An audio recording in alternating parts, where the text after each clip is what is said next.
Okay, be honest with me, friends. How many of these little cans of chicken do you have sitting in your pantry right now? We all keep it on hand because it's quick and easy to put in recipes and is shelf stable too. But today, I'm showing you how to turn this simple can of chicken into 3 amazing meals that taste like you've spent hours cooking. One of these dinners, honestly, it might be the best thing I've made in a really long time. We're still talking about it around here. And these are not your average pantry dinners. You won't believe that these recipes are made with canned chicken. I'm so excited to try this new recipe I came across. It's sort of like a take on crab cakes, but we're using much less expensive canned chicken. Now, I realize it's going to probably not taste like crab meat, but I'm anxious to see how close we can come. I've got a little rough chop on my veggies here, and I'm going to go ahead and get a cast iron skillet. You can use any kind of skillet you want to fry in.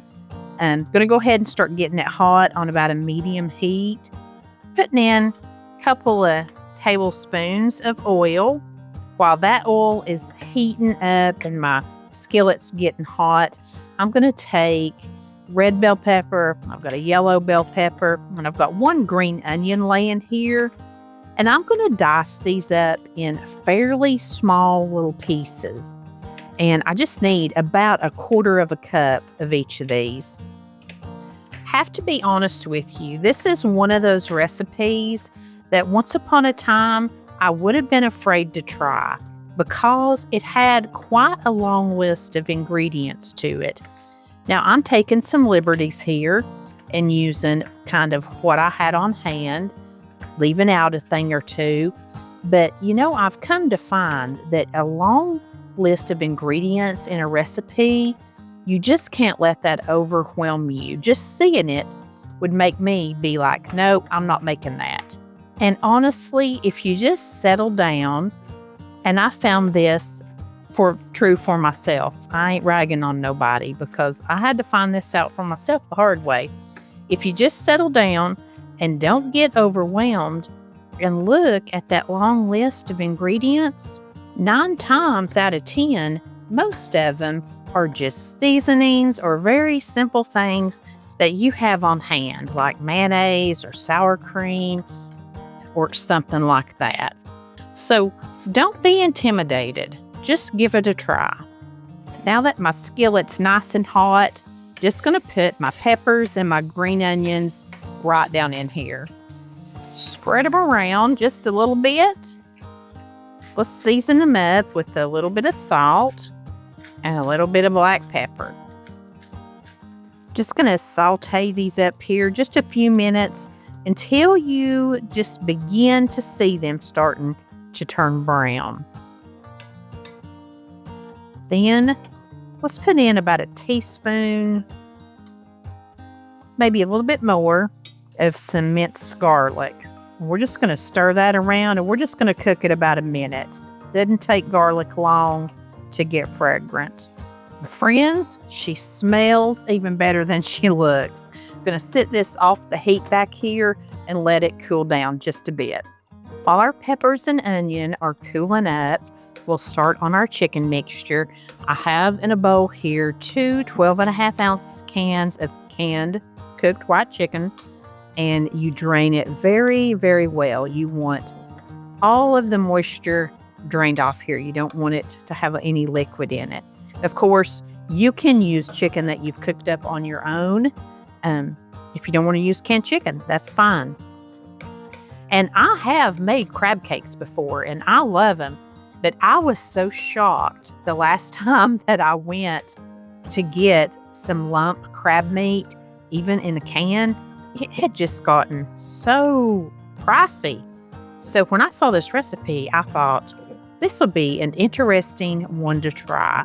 Into our chicken, we're going to add 1 tablespoon of lemon juice. I didn't have any fresh lemons, but I had this, so that's going to be fine. We're going to use 1 tablespoon of Dijon mustard. Just going to eyeball that. 1/3 cup of mayonnaise. And I did measure this out because sometimes I get a little too lovey with my mayonnaise and add more than what we really need. The recipe that I found called for tarragon, I did not have that, so I'm using about half a teaspoon of Italian seasoning. Also, I'm using dried herbs, so I'm using about half of what you would use if you were using fresh. Also, about a half a teaspoon of parsley. We're going to use some Old Bay seasoning. I'm using about a teaspoon and a half. And if you don't have Old Bay, I'll put you a link in the description box where you can make your own. I used to do that all the time, but I just find myself using Old Bay a lot, so I bought some. Gonna put in 1 cup of panko breadcrumbs. Now we're gonna take our sauteed veggies and garlic, put it in here. Now let's just get all of this mixed together. I'm gonna add just a smidgen more mayonnaise. I knew I couldn't not do it, but I think I had a little bit more chicken. I probably had about an ounce more than what this recipe called for, and I just want a little bit more. The main thing right here is just to make sure that you have the chicken all mixed in throughout these seasonings and things here. You want to get it well coated with everything. And I'm getting ready to add a couple eggs in here, but before I do, I'm going to taste this. Tastes really good. Want to make sure it was seasoned well. Here come my 2 eggs. Let's just give them a little beating before we put them in here. Now, let's get that mixed in. And that egg is just going to serve as a binder to hold our little cakes together. Now I'm going to take, starting with, another cup of panko breadcrumbs and put on a little shallow dish here. I may end up needing a little more. I'm using about a half a cup measuring cup to scoop these out. Going to patty them out, and then I'm just going to roll them in this panko. Get all the sides covered and patty them out. I think I'm going to leave mine a little bit thicker, kind of reminiscent of the crab cake. Look at that. I don't usually make things that look that perfect. I'm going to set it right over here on a little parchment lined sheet. Looks like 1 cup was just enough. And I have various sizes. I just struggle with keeping a consistent size, even with the measuring cup. And I'm going to take this tray and put it in the refrigerator for at least 30 minutes, just to kind of get them cold and let them get set up together. Make it a lot easier when we fry them. And I'm feeling super fancy. We're going to make us a little remoulade. I don't know how you say it. Sauce to go along with our cakes. We're starting with another 1/3 cup of mayonnaise, 1/3 cup of chili sauce. Gonna use 2 teaspoons of lemon juice. This little sauce called for a teaspoon of dried tarragon. Again, I don't have that, so I'm using a teaspoon of Italian seasoning, a half a teaspoon of Old Bay, a half a teaspoon of garlic powder. Gonna put in about 2 teaspoons of some diced green onions. We're also going to use 1 teaspoon of capers, and I love these little things. Believe it or not, I have to dice these little guys up. Slide them in. Going to get all this mixed up, and I'm just going to refrigerate it until we're ready to eat. And it also said to put in a couple of drops of hot sauce, but we ain't doing that. I ain't real big on hot stuff. This is plenty spicy for me. Since I'm feeling extra froggy tonight, I'm going to show y'all a couple sides. One's an old classic, and one's a brand new recipe I just came upon. We're making cheater home-style green beans. I'm using a big can tonight. We got the kids here to eat. And you'll notice that I just did not drain them. I use the liquid they come in. Some people drain them off and use water or chicken broth. Do whatever your heart wants. Throw in a couple of these big tablespoons of butter, giving it some salt.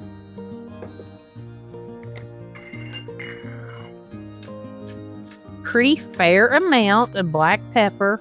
I love black pepper. I'm using some real bacon pieces, like what you get with the salad fixings. Throwing in a little bit of that. You know what I forgot? I could have used bacon grease. You can do that instead of your butter. I just didn't even think about that tonight. Kind of a weirdo ingredient is Worcestershire sauce. I just put in maybe 2-3 teaspoons for this size pot. It's weird, but it tastes delicious. Last but not least is a couple of big spoonfuls of brown sugar. I know, this is so weird. But our neighbor and friends, we were at their house. Her mom had a big thing of these. So these are forever called Anissa's green beans. I think she used soy sauce instead of Worcestershire. But I cook them really hard until like all of the liquid is almost gone.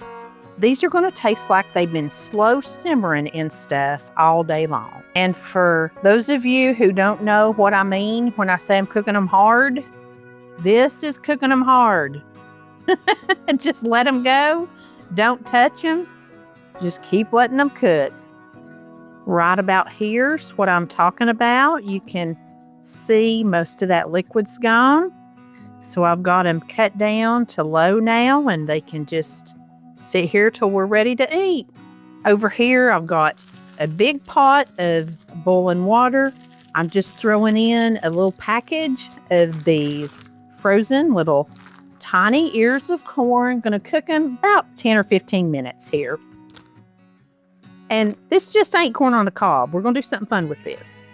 Then we're gonna remove our corn over to a casserole dish. And I have melted almost a whole stick of butter. And I'm just gonna pour it right over this corn. Then I'm taking some of the Kinder's salt, pepper, and garlic. Sprinkle it right across the top. Then here's something you haven't seen me use in a while. It's the Buffalo Wild Wings Parmesan garlic sauce. I'm gonna squirt a little bit right here on the top of each one of these. I'm gonna use my little brush and just smooth this out a little bit on all of them. I really love this sauce when it first came out, and I used it so much, I think I just about burnt everybody out on it here at home. But I'm ready for some more. I'm gonna go ahead and turn these upside down. We wanna make sure that we got flavor all over these things. Now we're gonna put this in a 350-degree oven for about 10 minutes. Then pull it right out of the oven. While it's nice and hot, let's sprinkle a little bit of Parmesan cheese on the top. Why don't we just sprinkle a little parsley on there? I'm using the same skillet that I browned up the onions and the peppers in. Just added a little bit more oil to it. And we're gonna fry our little chicken cakes up here about 4 or 5 minutes on each side, just depending on how thick they are. Oh man, that looks good. I'm being really careful with them. Those just look perfect. And you may not like your green beans cooked to death, but that's how we like them around here. You don't have to make them that way if you don't like them like that. What do you want to try first? Chicken. The chicken. You got some remoulade? Mm-hmm. I'm so excited for this. I feel so fancy. Has like the texture. Oh my gosh. Has the texture of a crab cake. It does have the texture of a crab cake. It's good. That is delicious. And that remoulade sauce, Mm-hmm. that's amazing. That's canned chicken. Can you believe that? That's good. That is very, very good. Okay, let's try the corn. This corn, I saw JC Tanner. I'll link her channel below. I think it's called JC's Kitchen on YouTube. She made this, and I love all her recipes. Oh my gosh, that's wonderful. That is good. That is delicious. Mhm. Like, that's cookout material right there, isn't it? Oh, yeah, that's very good. The parm garlic sauce, it's not super spicy. You know I can't take spice. It's so flavorful. I like this better than street corn because, unpopular opinion, I'm not crazy about street corn.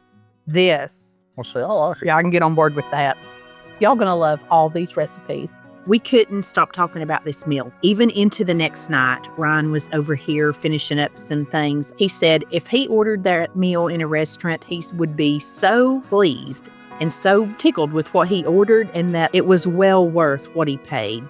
Patrick carried on and on about the corn, how good it was, and like the chicken cakes, how they just were so much like a crab cake in like the consistency of them and everything, and like all the seasonings and the flavors. I mean, I make a lot of food and we eat it all and we like it all, but this was far superior. We really loved this. While canned chicken is a great pantry staple to keep on hand, if you've been watching me long, you know that my go-to source for proteins is Good Chop, the #1 American meat and seafood delivery service. You've seen me make delicious meals with their products week in and week out. You can't go wrong when you start with meat and seafood from Good Chop. It's sourced exclusively from American farms and fisheries. They only source the absolute best premium proteins, and they back it up with a 100% money-back guarantee.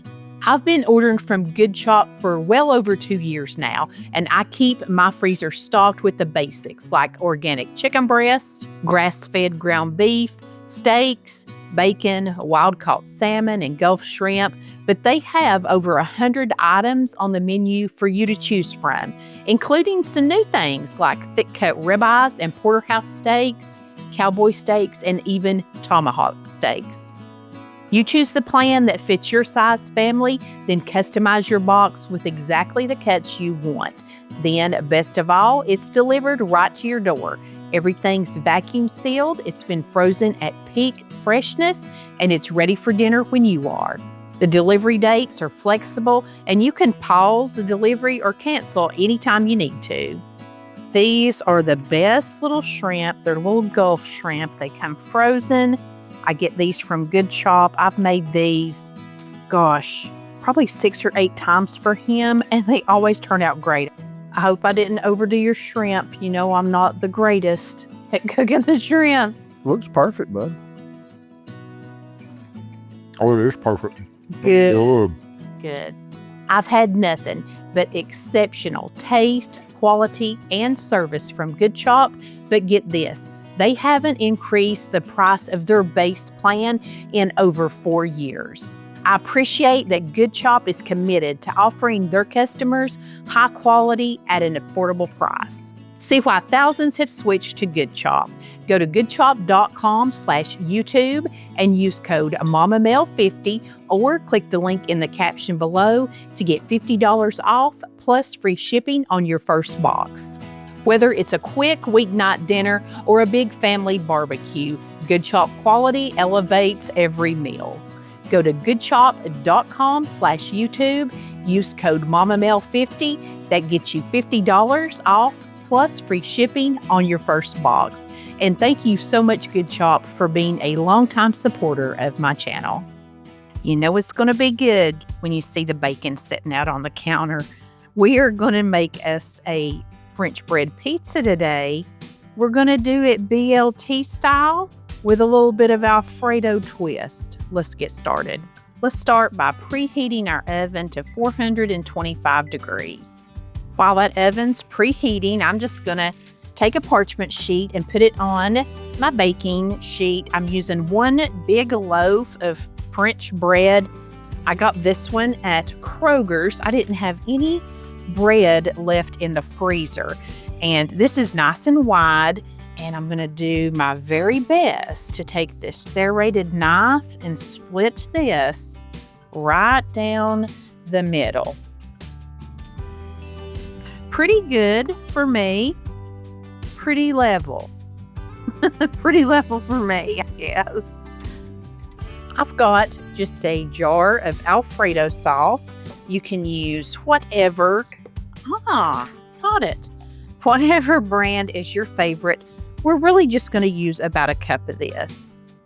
So, put this in the fridge and you'll probably see something with Alfredo coming up on my channel. And I'm going to put about half of that cup on one side, half on the other. Get it all spread out. This is going to be our pizza sauce. So we're making like a white pizza. Most of the time when people do put chicken on a pizza, seems like they use the white sauces. Now let's start building some flavor with Parmesan cheese. I have some shredded here. I'm probably using maybe a 1/4 cup, if that, on each one of these. And if you have the grated kind in the can, that would work perfectly here too. We're gonna need some chicken for this chicken Alfredo BLT pizza. I'm using a 12.5-ounce can of chunk white chicken. I've drained all of the liquid off of this chicken that it was packaged in, and I like to kind of break it up into nice, smaller kind of pieces. And since I'm not using a leftover chicken, I'm going to give this a little bit of seasoning. Using this Kinder's salt, pepper, and garlic, because you could definitely, use leftover chicken here or rotisserie chicken that you've cooked. You need about 1.5 cups of it. And if I had cooked this, salt, pepper, and garlic's what I would have in it. Now we're just going to spread our chicken right across both of our halves of bread here. I've got just a little bit of chopping to do here. We want about 3/4 cup of cooked bacon. Speaking of bacon, I thought it'd be a good time to just show you how I like to cook my bacon in the oven. I love frying things, but bacon can be such a greasy mess on top of the stove. So I like to do this a pound at a time. And I take the biggest sheet pan that I have and line it with aluminum foil. Then, like I said, I'm using a whole pound of bacon here. And I just kind of squish it up a little bit here so that we can get some more pieces along the bottom. But I am going to fill this pan up, and it's okay if the bacon touches a little bit. It won't hurt anything.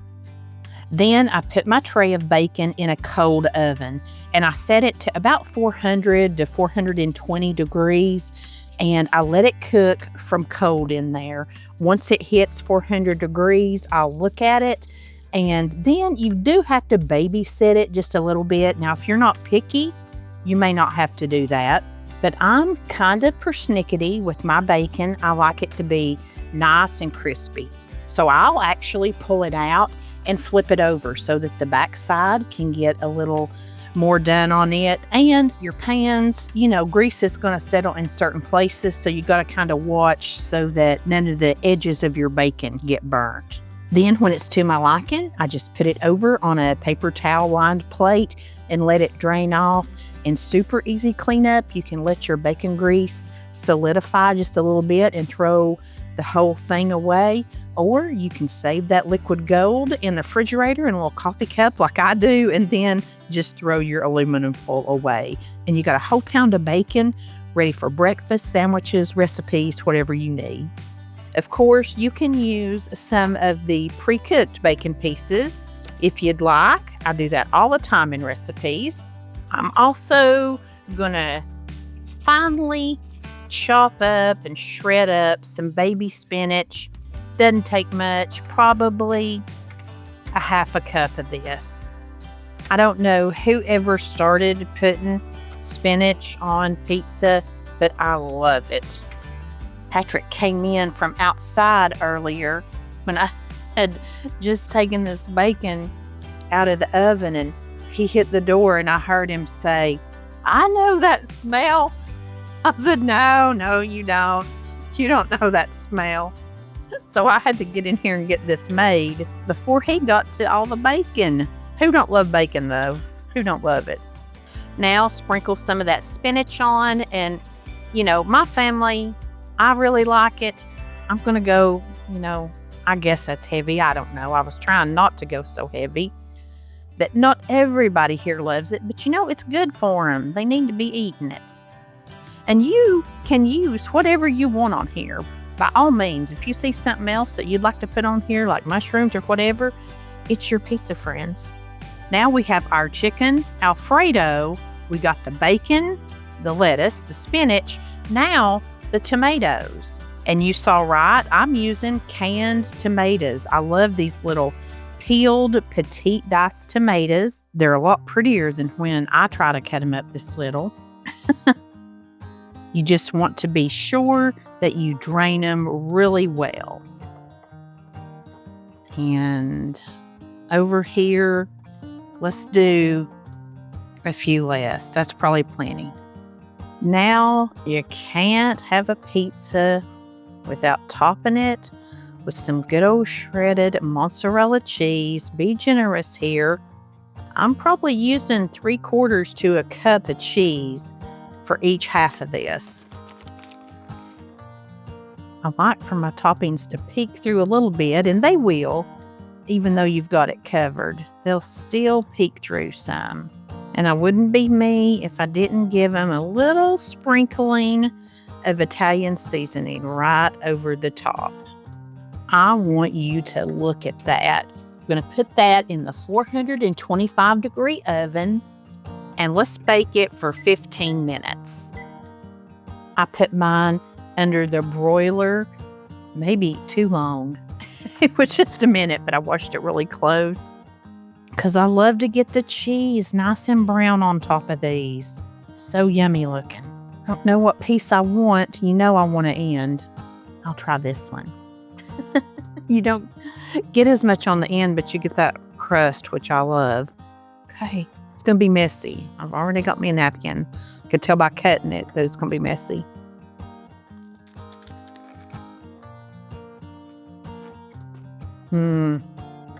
Patrick, this is delicious. Y'all are going to love this. I love it on French bread. Oh my gosh.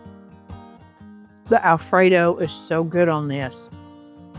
And I love the spinach. I don't think you'll be even able to taste it because I chopped it up so little. I love everything about it. The bacon, the spinach, the tomatoes, the chicken, the bread. I love it all. It's so good. I see this being like on our summer rotation. Friday night, munch on this all weekend long. It's good. Tonight, I'm sharing with you a locally famous recipe. This is the Piney Level Church Ladies Chicken Salad. And this chicken salad starts with a 12.5-ounce can of chunk white chicken breast. Of course, I have drained it off and gotten a lot of the liquid out of it.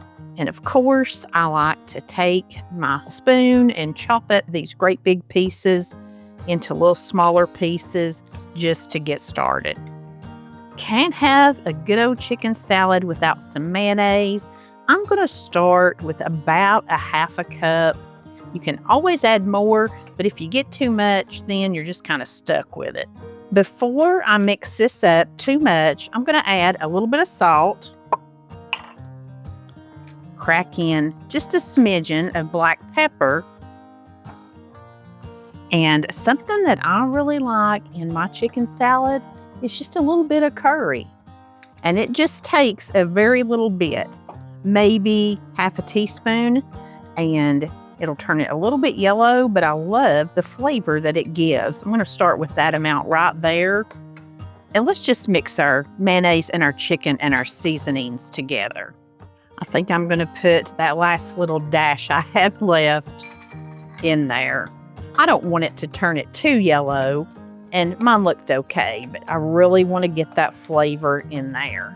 Seedless red grapes is not a new ingredient to chicken salad, but it does make it nice and sweet. And this one has about a cup, 1/2 cup, really Just use your own preference as much as you like in your chicken salad. I do like to cut them in halves because you don't want a huge grape in your bite. You just want them, about bite-sized pieces. And I believe that this right here is going to be more than enough for this little bowl. I truly believe the secret ingredient that makes these ladies' chicken salad so good is mandarin oranges. For this recipe, a little snack-sized cup is the perfect amount, and I did drain them thoroughly. And let's just get it all kind of mixed together. And it's okay right here if your oranges break up. Actually, that's kind of what you want to happen. You don't want anybody to get like a bite of orange.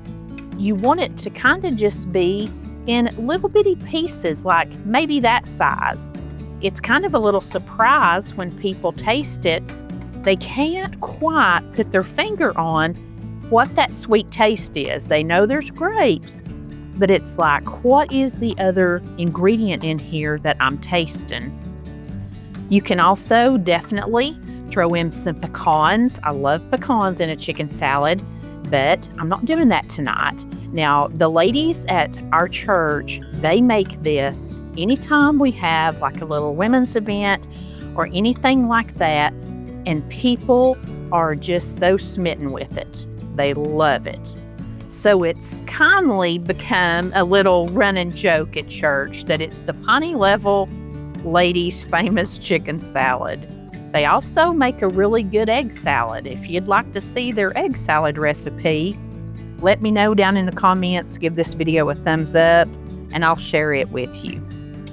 And I've decided to throw in a few more grapes, as you can see. As with most of these type salads, you got to give it a little taste and see what you might be missing. That's spot on. That is spot on, guys. I don't believe it needs one more thing. It's just going to get better the longer that it sits in the fridge and, macerates. Got some croissants baking up. Then I'm going to have this plated up for dinner. Y'all get a special treat tonight. I've got my son-in-law Ryan in here. She's making me earn my dinner. That's right. He's come over to do some computery stuff, storage and all that. There's a whole nother backside of this YouTube world that you don't realize you need till you get into it, right?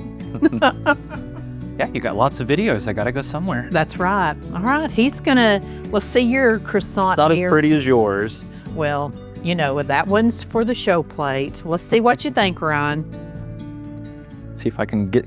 I know it's they're big croissants. I mean, how do you even get into it? Oh, wow, that's really good. You like that? Mm-hmm. I like the grapes in there. It's really sweet. Yeah. Do you taste something else? You may know what's in our chicken salad. I don't know. There's just so much going on. It's hard to tell. Can you taste the little mandarin oranges? No, I cannot. That just adds another little bit of sweet to it, doesn't it? It's like you don't really know what it is Mm-hmm. because you can't really see it like you do the grapes. I love it. Just brightens it up. All right, a little curry in there. I didn't put much, but I like a little curry in it. Yep. That's a little bit different in there, too. Okay, well, I'm glad you like it. Yes. So you can get to work, sir. Yes, ma'am. Watch this video next for more creative ways to use your pantry staples. And I thank you so much for choosing to spend some of your time with me today. I'll see you there, and I send you love from my kitchen.